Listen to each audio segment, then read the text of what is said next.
मैं डॉक्टर चंद्रकांत जनसुखे नाहवटी आज आपके सामने उपस्थित हुआ हूँ। ये वीडियो बनाने का मेरे पास बहुत विनती लोगों की आई कि आप हिंदी में भी वीडियो बनाओ। मैंने कल गुजराती भाषा में ये वीडियो बनाया था और 2 दिन पहले मैंने इंग्लिश में ये वीडियो बनाया था। आप लोगों का बहुत प्रतिसाद मिला और कई लोगों ने मुझे रिक्वेस्ट की कि आप ये हिंदी में वीडियो बनाओ, इसलिए मैं ये वीडियो हिंदी में बना रहा हूँ। ये वीडियो टेक्निकल लोगों के लिए नहीं है, ये वीडियो नॉन टेक्निकल लोगों के लिए है। ये वीडियो बनाने का हेतु एक ही है कि लोगों को जागरूक करने का कि अपना कि ये डॉक्टर साहब जो काम करते हैं वो सब जानने का अधिकार लोगों को है और लोगों को क्या जानना है और क्या नहीं जानना है ये लोगों को मालूम होना चाहिए। आज मैं जो बात की चर्चा करने जा रहा हूँ वो हम मेडिकल जगत में जो मरीज है उसका इतिहास यानी कि उसकी हिस्ट्री कैसे स्टोर की जाती है और कैसे स्टोर की जानी चाहिए।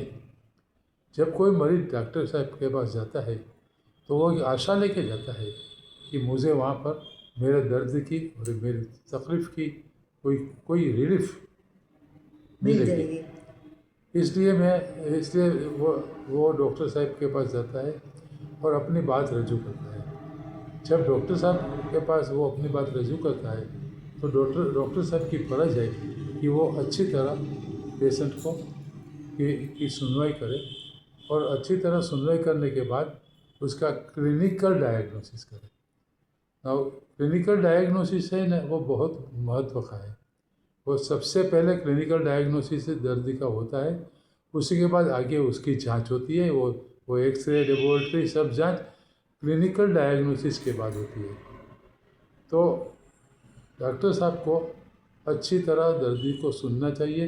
दर्दी जो बोलता है वो सब अपने पास लिख के या अपने कंप्यूटर में या वीडियो में अपना रिकॉर्ड कर लेना चाहिए और उसके मुताबिक उसका निदान होना चाहिए। कभी कभी क्या होता है कि दर्दी की सुनवाई कम होती है, इसलिए दर्दी का क्लिनिकल डायग्नोसिस होता नहीं है और इस वजह से दर्दी को कोई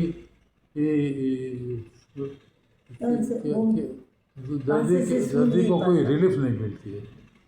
तो दर्दी को अच्छी तरह सुनने वाला अच्छा डॉक्टर होता है, दर्दी को नहीं सुनने वाला डॉक्टर अच्छा नहीं होता। अभी ये जो कोई दर्दी का हिस्ट्री स्टोर करने का है वो 2 तरीका होता है। एक लिख कर कागज़ पर लिख कर होता है और दूसरा इलेक्ट्रॉनिक माध्यम से होता है। कागज़ पर जो लिख के रहता है वो परमानेंट होता है और वो उसकी बहुत कीमत होती है। कई केसेस होता है जिसमें मेडिको लीगल एस्पेक्ट होता है क्या कि केस कोर्ट में केस चलता है और जब कोर्ट में केस होता है तो कोर्ट डॉक्टर साहब को समन्स करता है, डॉक्टर साहब को जाना पड़ता है और वहाँ उसका केस पेपर रजू करने का होता है और डॉक्टर साहब की जुबानी होती है। तो ये कई इंसिडेंट्स में तो सालों बाद कोर्ट में जाना पड़ता है क्योंकि कोर्ट में केस चलने में कभी बहुत देरी हो जाती है।